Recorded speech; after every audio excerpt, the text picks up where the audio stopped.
New Original Smartwatch Pro Maxis Smartwatch plus TWS Pro for headset 2-in-1. Mabibili lamang sa halagang $1,099. I-click lamang ang link sa comment section. Gusto ni Jimmy Butler, ang 6-time All-Star forward, na tapusin ang kanyang karera sa Miami Heat, ngunit tiyak na handa siyang maglaro para sa Flamengo sa pangunahing liga ng basketball ng Brazil o Novo Basquete Brazil kung sakaling magtapos man ang kanyang mga araw sa association. Siyempre oo, sa NBA? Sigurado, sabi ni Butler kay Rohan Nadkarni ng GQ nang tanungin kung nais niyang ang kanyang huling stop sa NBA ay sa Miami. Pero kung mangyayari man yon, talagang gusto kong maglaro para sa Flamengo. Sinasabi ko sa lahat, kalahating Brazilian ako. Idinagdag ni Nadkarni na si Butler, na malapit kay Neymar at madalas na naglalaan ng oras sa Brazil, ay ipinahayag ang mga damdaming iyon sa kanya noong August. Ang 34-year-old na si Butler ay may 1 taon na lamang sa kanyang kontrata. Maaari niyang kunin ang 2025 to 26 player option para sa $52.4 million o maging isang free agent.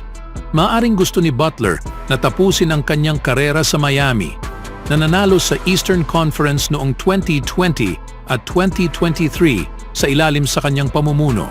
Hindi malinaw kung pareho ang nararamdaman.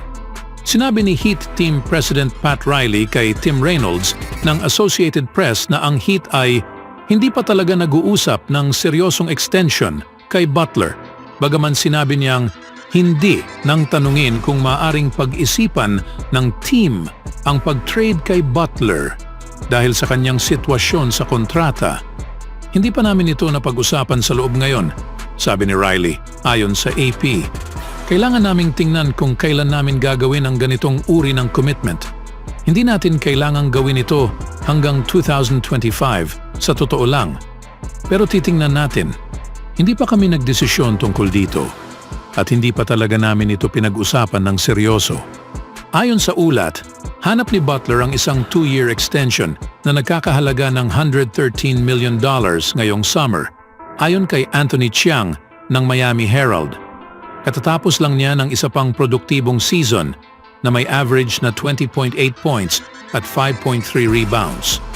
Sa kasamaang palad, isang sprained right MCL ang nagpahinto kay Butler sa unang round sa kanilang playoff series laban sa Boston Celtics sa 5 laro.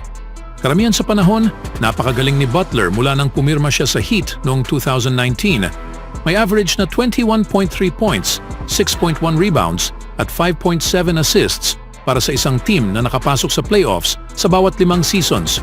Ang playoff Jimmy ay talagang nagdala rin sa playoffs ng 24.7 PPG, 6.8 RPG, 5.7 APG.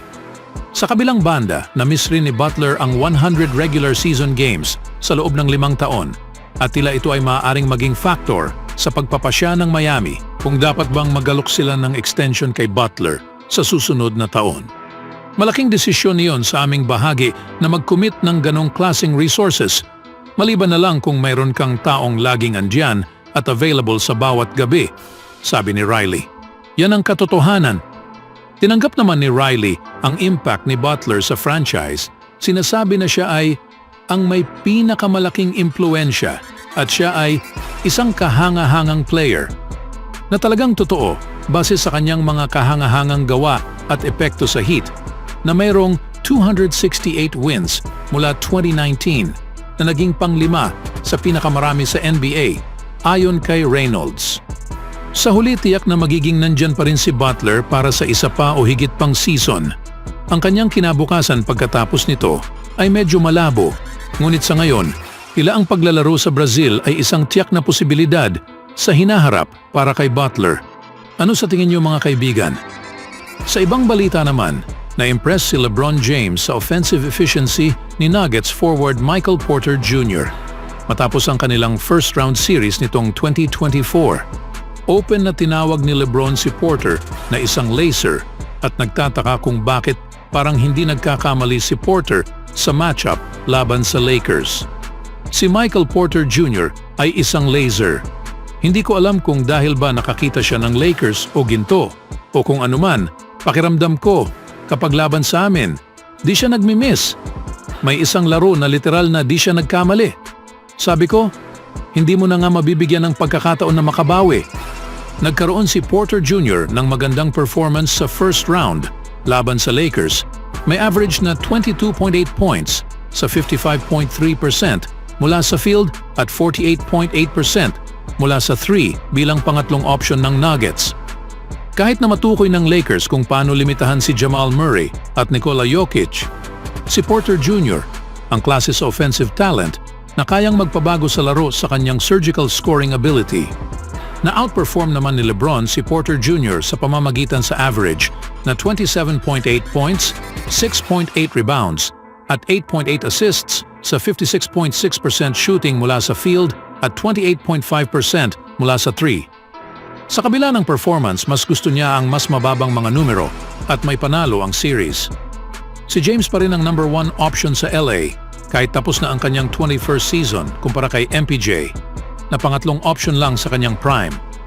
Si LeBron James ay nasaktan sa pangyayari tungkol sa 4-1 sa series loss ng Lakers. Nagbigay si LeBron sa kanyang tapat na mga saloobin tungkol dito sa Mind the Game podcast kasama si JJ Redick.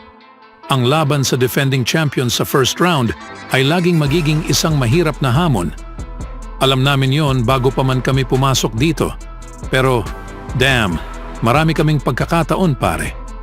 Alam mo yan, at matalo sa 5 games, 2 sa kanila ay game winners ni, alam mo, si Jamal, ang kanyang kahusayan.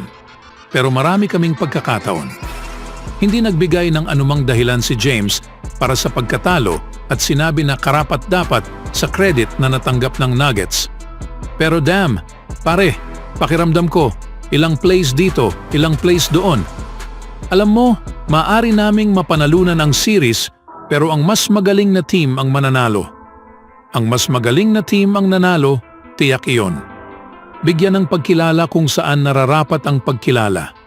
Sa kasamaang palad, ipinakita ng Lakers ang kanilang mga kahinaan sa opensa ng Nuggets na nag-enjoy sa mga malalaking lead sa lahat ng 5 laro bago dahan-dahang binabalik sila sa kanilang opensa. Sa kasalukuyan, hinarap ng Nuggets ang Minnesota Timberwolves na may mga depensibong tauhan upang pigilan ang Nuggets. Naipakita na nila na kaya nila ito sa Game 2 sa pamamagitan sa paglimita sa Nuggets sa 80 puntos para sa pinakamababang puntos na naitala nila sa playoffs na ito. Nagpakita ng magagandang depensa ang Lakers ngunit hindi nila napanatili ito laban sa Denver sa loob ng 48 minutes habang may mas mababang roster at isang coach na nahihirapang mag-counter sa mga opposing coach sa in-game adjustments. Ang susunod na head coach ng Lakers ay magkakaroon ng malaking trabaho, ngunit sana'y suportahan ni LeBron sila at payagan silang mag-take control sa locker room upang makabuo ng mga panalo. Ano sa tingin niyo mga kaibigan? Sadyang malakas lang kaya ang depensa ng Wolves kaya humina ang Nuggets? Always do it on my own, so I gotta get through it. And the only thing I know is to love what I'm doing. Never give up, never slow, till I finally prove it. Never listen to the no's, I just wanna keep moving. Keep my head up when I act, head up that's a fact. Never looking back, I'ma keep myself on track.